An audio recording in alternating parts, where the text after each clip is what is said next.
Internet লাইনটা গেছে না, এই যে আপনার বাসার উপর দিয়ে প্লেনটা গেছে। আপনি চিনেন নাই? আমি মোমেনার পোলা।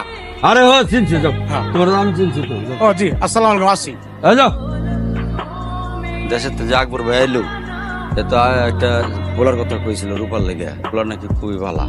তো তুই নাইলে যা, চাচার লগে দেখা করিস আর পোলাটার খোঁজ খবর লয়ে। মায়া তো আমাকে দেখতে সুন্দর। আরে পাহন হন, তোর মামাই কি কইতে হুন? ওই আমাকে দেশের বাড়ির থেকে তোর একটা ভালো বিয়ার সম্বন্ধ আছে। পোলা ফোন ফ্লেক্স ব্যবসা করে জানে, আর পোলা মার্শাল্লাহ দেখতে সুন্দর। তো আমরা ঠিক করছি ওই তোর ছুটির দিনে তোর দেখতে অনেক কম।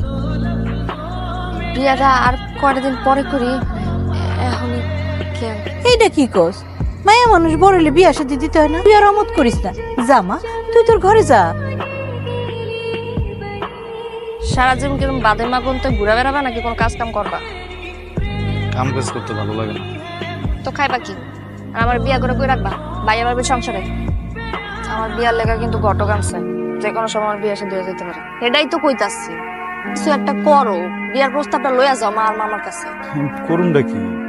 চুরি করো, ডাকাতি করো, কিছু একটা করো। বুঝতে পারছি। কইরা সিনাটা টান করে যাইবা, যা মা আর মামারে কইবা যে আমার বিয়া করতেছ।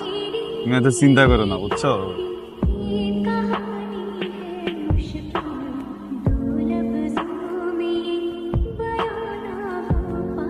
তোরে বিয়া দিয়ে দিলে আমগো খারাপ লাগবো না? আমগো তো খারাপ লাগবো, কিন্তু কি করবো ক? মাইয়া মানুষের জন্ম নিছিস, বিয়া তো একদিন করতেই হইব। তোর মামা সব খোঁজ খবর নিছে, এই বিয়ে তার কোনো আপত্তি করিস না। তুই থাম, শোন মা, আমি তোরা বুঝায় কই, একবারে নিজে সব খোঁজ খবর লইছি, ভালো করে খোঁজ খবর লই, পোলা খুবই ভালো।